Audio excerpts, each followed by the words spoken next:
Why haven't you appointed a special prosecutor to take a look at this? This looks, on its face, it just looks like a quid pro quo scenario that should be investigated. Why haven't you taken that step?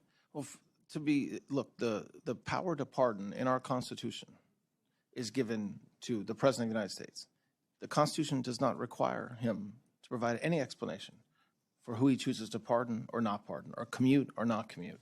And so I very much reject the idea that the premise that this looks like something is a basis for me to appoint a special prosecutor. Let me reclaim my time. The Constitution gives him absolute power to pardon. It does not give power to pardon in exchange for payments, clearly. And a $2.1 billion payment to his family, and we'll set aside the fact that he should have divested from all of those interests anyway, but the fact that he gave that he gets the $2 billion piece, and then a few months later pardons the guy who was guilty of money laundering and providing money to, or helping to finance the money laundering operation for ISIS and al-Qaeda and the guys we're fighting in Iran right now, the Iranian Revolutionary Guard.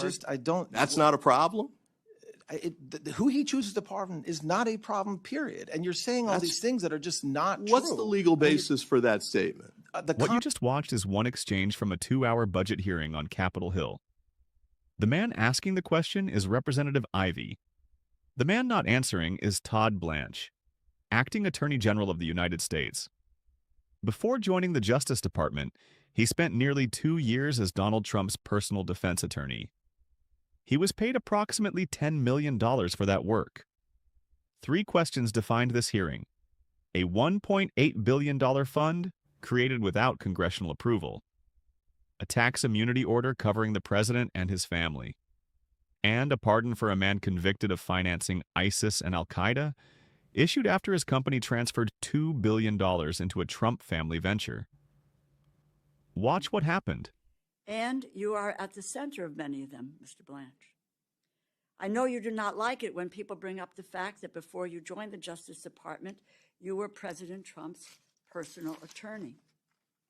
But when you are issuing memos granting the president, his children, and their companies immunity from audits or prosecution for tax offenses, your previous role becomes relevant information. When you preside over a deal to take $1.8 billion of taxpayer money to create a slush fund to pay out violent criminals who pleaded guilty to assaulting police officers, you cannot be surprised when people question your impartiality. Federal courts have blocked the fund from paying out any claims for the time being. But I am not at all convinced that this administration has given up. You left yourself a lot of room with your carefully worded statement, Mr. Blanche. There is effectively no oversight to this slush fund. You appoint every member of the commission, and the president can fire any of them at any time for any reason. There is no definite standard for who is and is not eligible to receive a payout. Quote, weaponization and lawfare are not legally defined terms. Who does and does not qualify appears to be entirely at the discretion of the people that you appoint. There is no transparency built into the fund. There is no congressional oversight. The public has no way of knowing who has filed a claim, of how much, or on what grounds. Conversely, we do not know who has been denied a claim or why it was denied. We do not even know the process by which claims will be filed or payments dispersed. All we know for certain is that President Trump's personal lawyer turned acting attorney general set up a $1.8 billion fund with taxpayer money that can be used to pay off just about anyone for just about anything. It can be used to pay out violent criminals who assaulted police officers and ransacked the Capitol on January 6th. I was evacuated from the Capitol on January 6th. These are the people who were arrested, They were tried, convicted, and then pardoned by the administration. And now he wants to raid the Treasury to pay them. It is unconscionable. That was the opening statement. Not a question yet. Blanche had not responded to a single charge. But the frame was set. A former personal attorney for the president, now in charge of the nation's law enforcement, signing documents that benefit the president, his family, and his allies. 20 minutes into the hearing, the questions had not started. What happened when they did was more specific. I have here, this is the order on the settlement, the $1.8 billion. And then this is the addendum to the order, which is about tax immunity. And this is a copy of the settlement agreement. And the Associate Attorney General signed this. These two documents were signed by yourself. Now, this is all in writing. This is all. Can you tell us here today that you are going to disavow this, that you're going to rescind what you said to Ms. Meng in writing with these efforts? These three documents are in writing. Is that a yes or a no? So I can't answer that yes or no. Do you want an answer? Yeah. Okay, so not yes or no. You gave me three documents. The only document I said we're not moving forward on today is the first document identified, which is the anti-weaponization fund. There's still a settlement agreement, and there's still the second document I signed is not an addendum; it's a separate Attorney General order. Okay. Okay. So, but you're not going to rescind the addendum, not an addendum, the second order? No. The only thing you're talking about here, so the blanket immunity is not something that you're going to move back on? It's not blanket immunity. That's not true. It is. No, it's not. Read it.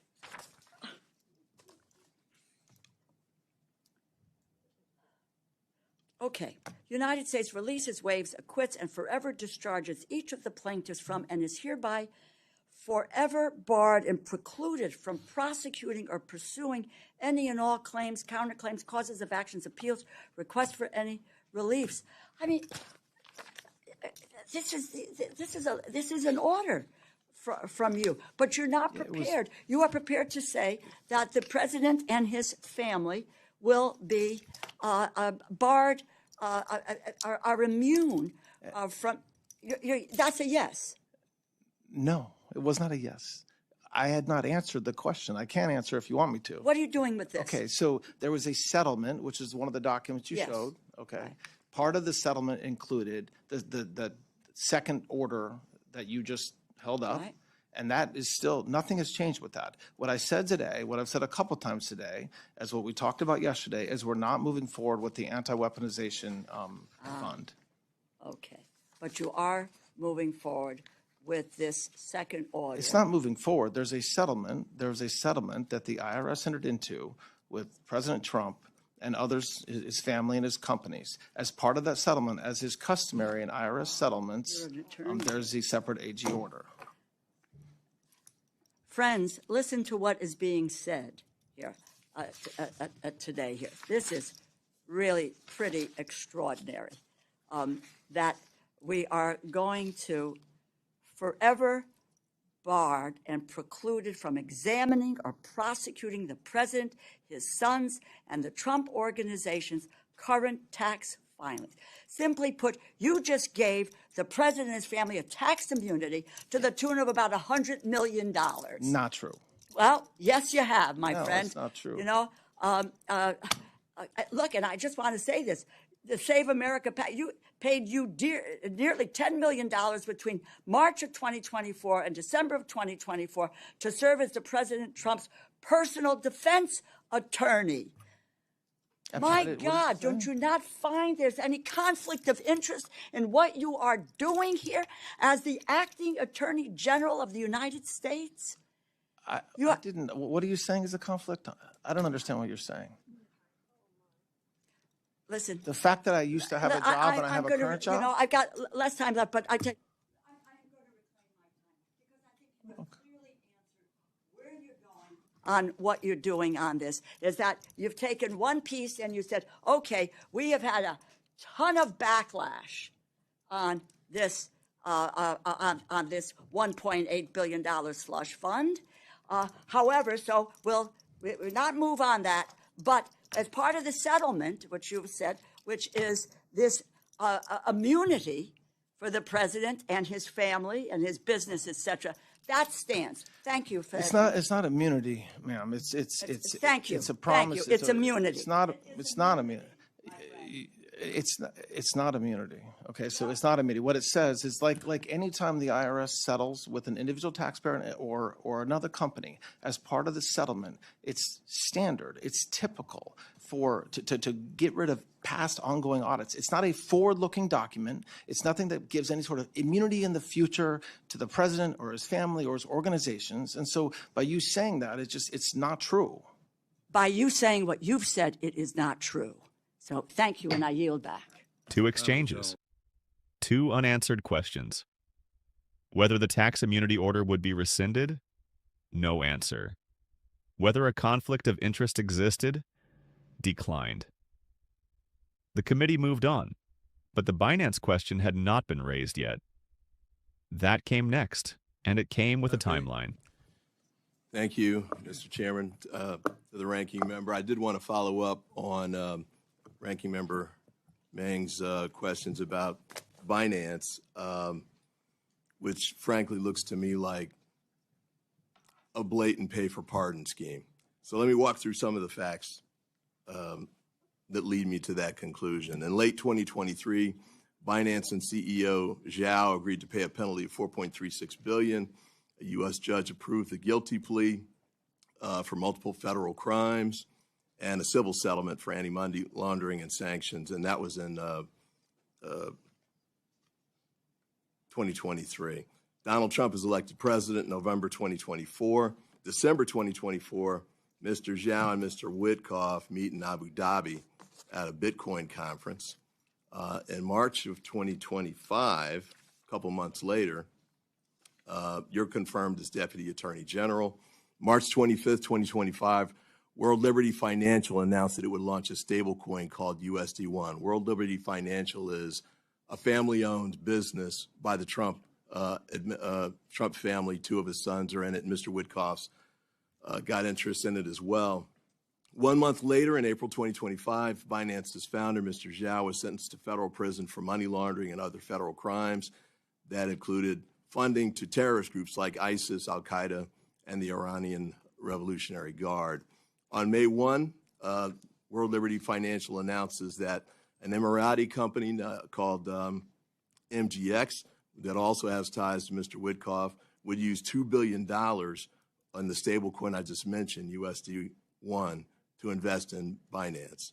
This gave President Trump and his family a revenue stream that could be worth tens of millions of dollars. According to the Wall Street Journal, Binance took steps that catapulted the Trump's family's ventures into stablecoin product, enhancing its credibility and pushing its market capitalization up from $127 million to over $2.1 billion. Now, on May 5th, Mr. Zhao publicly stated that he had applied for a presidential pardon for the crimes that he'd previously pled guilty to and had been sentenced to jail for, and the restitution amount of $4.3 billion plus was put in place. A few months later, on October 21, 2025, President Trump grants him a full pardon with no explanation, by the way, in the document, at least that I saw. So this looks like a pay-to-play kind of scenario. You've got the meeting that takes place. You've got the money that's transferred to an entity that's owned by the Trump family. I don't think the president has actually divested his interest there necessarily, but I could stand corrected on that. But certainly his family still has interest in it, as does Mr. Witkoff. And then a few months after that, he issues a pardon.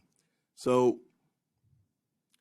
why haven't you appointed a special prosecutor to take a look at this? This looks, on its face, it just looks like a quid pro quo scenario that should be investigated. Why haven't you taken that step?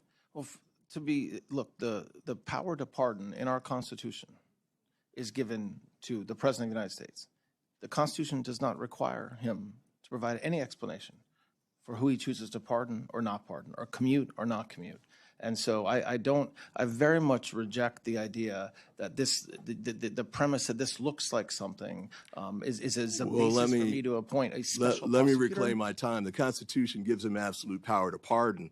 It does not give power to pardon in exchange for payments, clearly. And a $2.1 billion payment to his family, and we'll set aside the fact that he should have divested from all of those interests anyway, but the fact that he gave that he gets the $2 billion piece, and then a few months later pardons the guy who was guilty of money laundering and providing money to, or helping to finance the money laundering operation for ISIS and al-Qaeda and the guys we're fighting in Iran right now, the Iranian Revolutionary Guard. I don't. That's not a problem?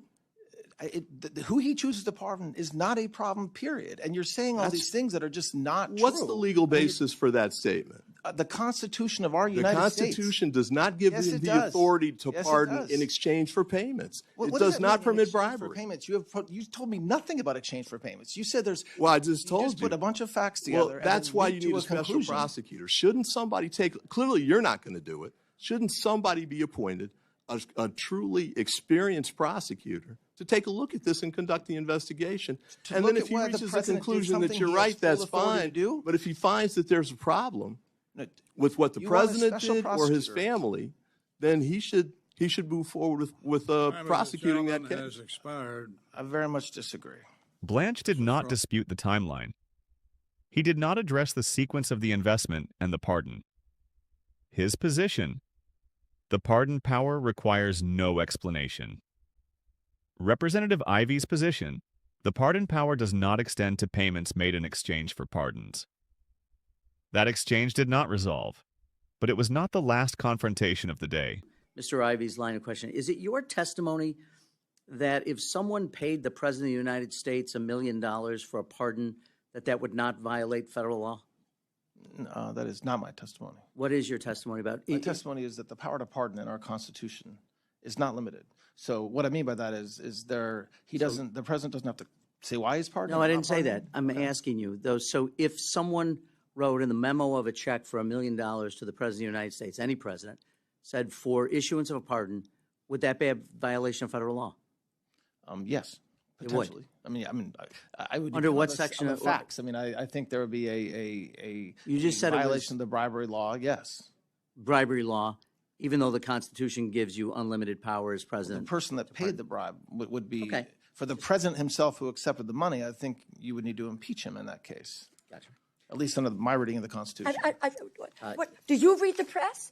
Are you knowledgeable? Not the same press you do. Apparently not, my friend. Promise. Apparently not.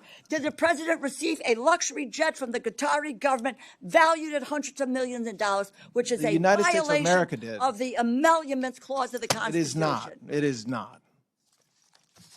Wow, you do not belong in this job, Mr. Acting Attorney General. You should always recuse yourself from these issues because you are the president's lawyer. You are not the lawyer for the United States. Yes, you are. I am not. Thank you, Mr. Chair. 2 hours, one witness, multiple unanswered questions. Whether the tax immunity order would be rescinded, Blanche declined to commit anything in writing. Whether a conflict of interest existed between his prior role as personal attorney and his current role as acting attorney general, he did not acknowledge one. Whether a special prosecutor should examine the Binance investment and the pardon, he very much disagreed. And when asked whether a payment made in exchange for a pardon would constitute bribery, he said yes, and added that the remedy in that case would be impeachment. These exchanges are on the public record. We continue examining what happens inside these hearings. Subscribe to the News Desk USA and turn on notifications.